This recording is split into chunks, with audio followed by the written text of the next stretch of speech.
Hi, I'm Purple, and I'm retired on a golf course in Mexico. Hey, Gen Mex, you just met Purple, and we're going to tell you her story of how she ended up here in Ensenada, Mexico.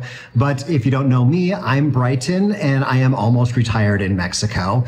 And I help folks like you live out your dream of living in Mexico. So we're going to hear from Purple and kind of get her inspirational story, talk about how she made it happen, how much things cost. We'll get a tour of her house here, whether she speaks Spanish.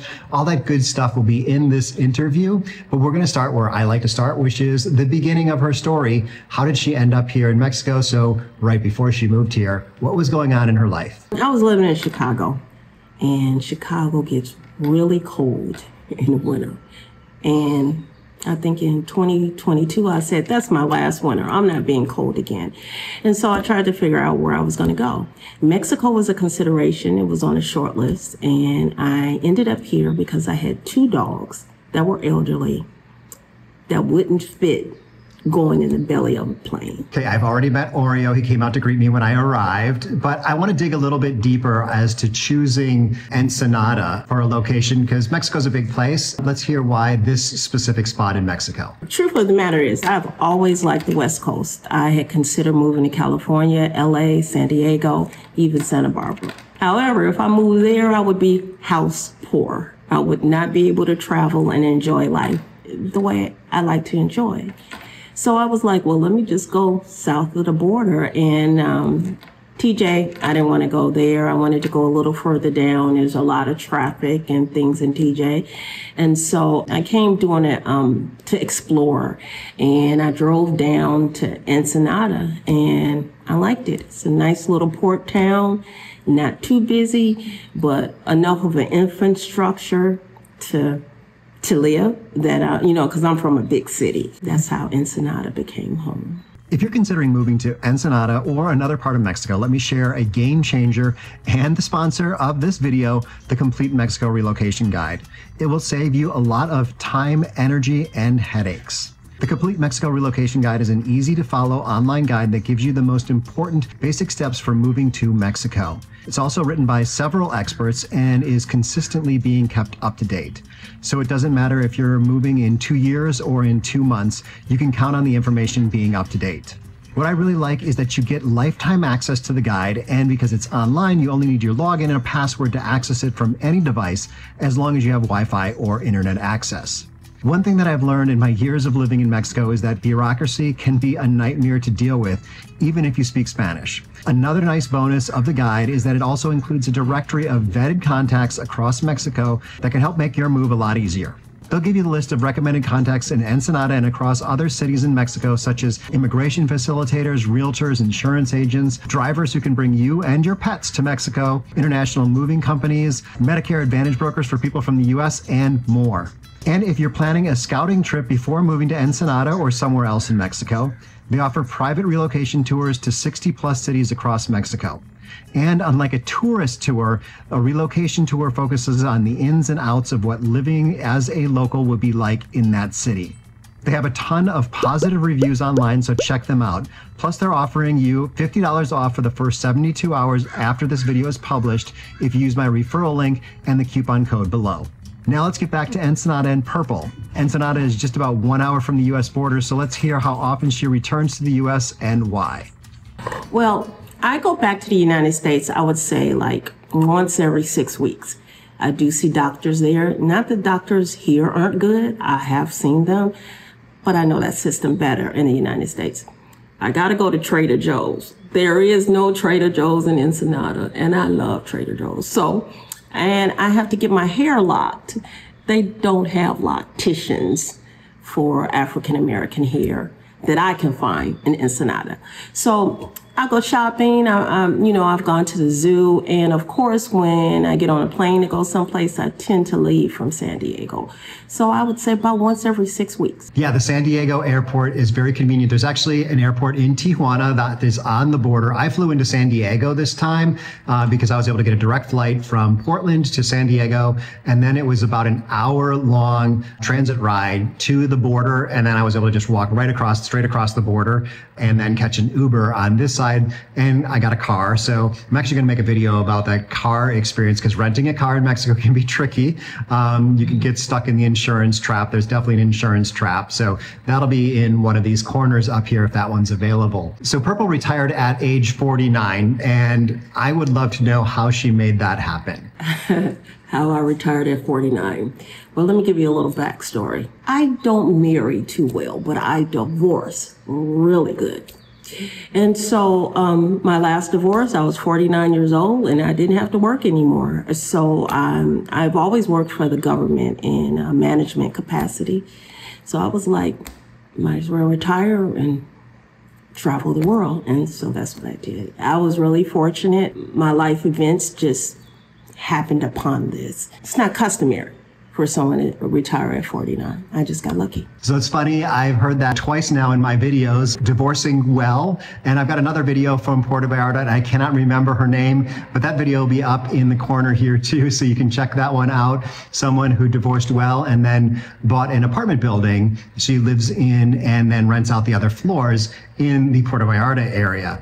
But let's talk about international travel, because that's something that Purple mentioned, and I want to know where she's been and how it is to travel internationally when you live in Ensenada. Traveling, that is my passion.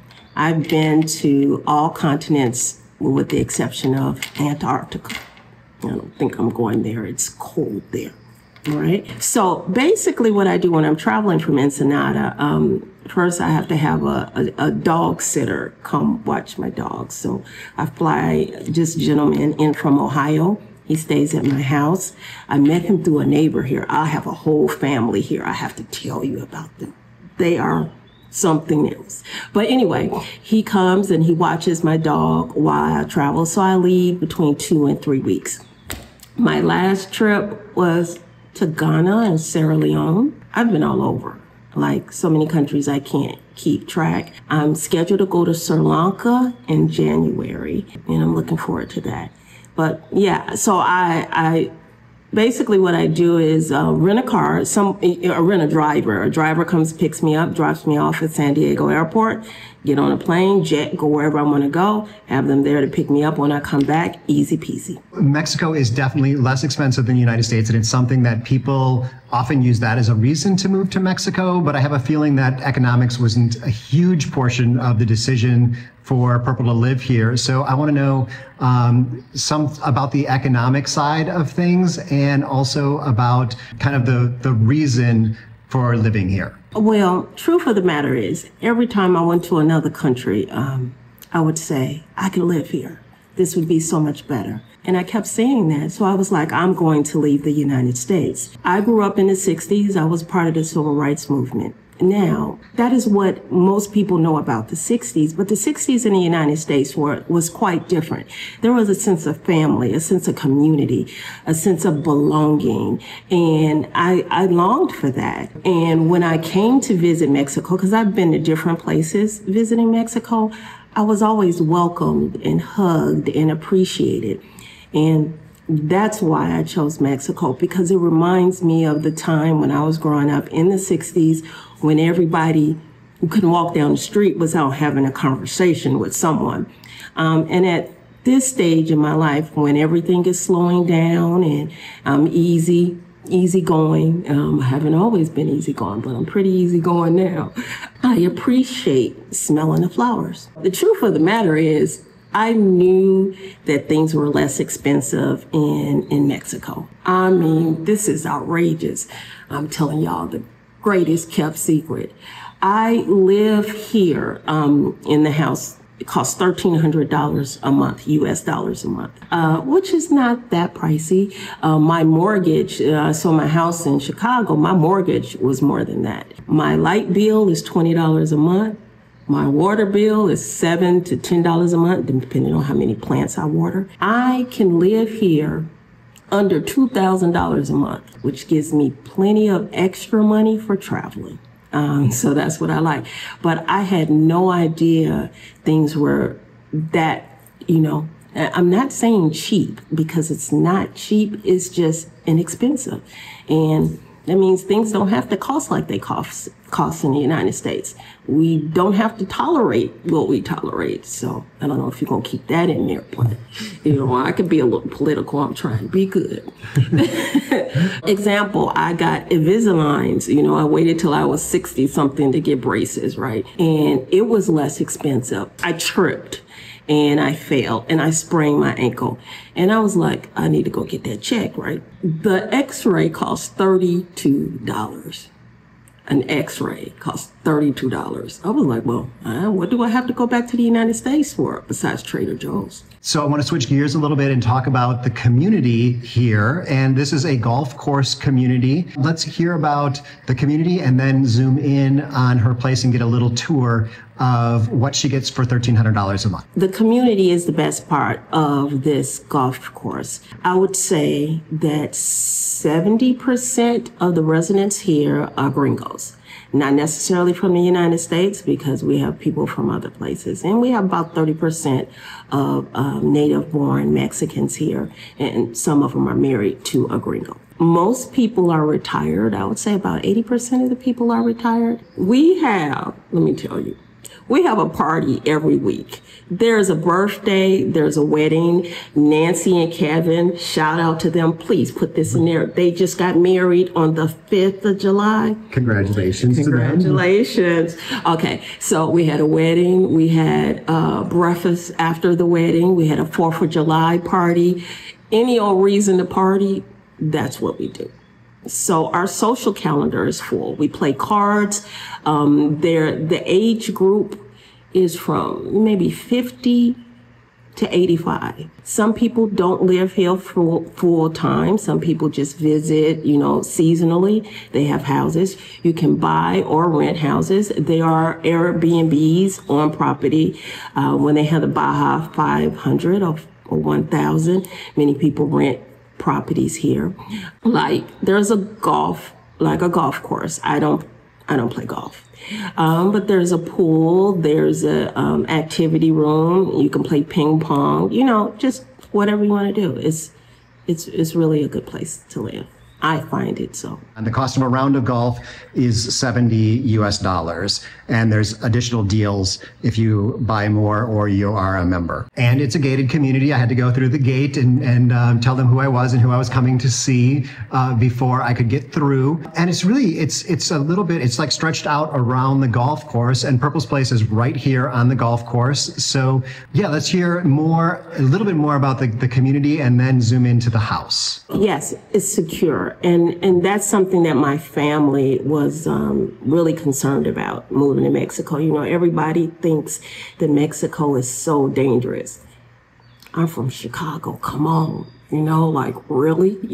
I grew up in the hood. Okay. So Mexico is just fine. And don't get me wrong, you have to pay attention to your surroundings, but not so much inside our gated community. What happens is there are guards at the gate. They drive around all night long, all day long. And if you have any problems, like the other day, I had a snake. I called the guard. They came and got the snake, and they took the snake home and ate it. They had snake tacos. That's what I heard. Wow. Okay.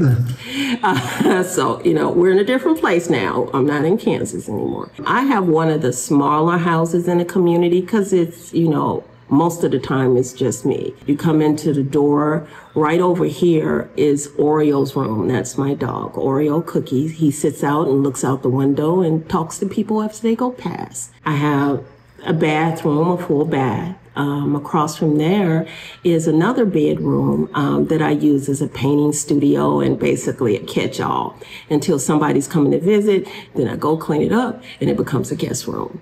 I have my little office nook, the kitchen, dining room, living room, and my bedroom. I'm not going to show you the closet. But behind the closet is also an ensuite bathroom.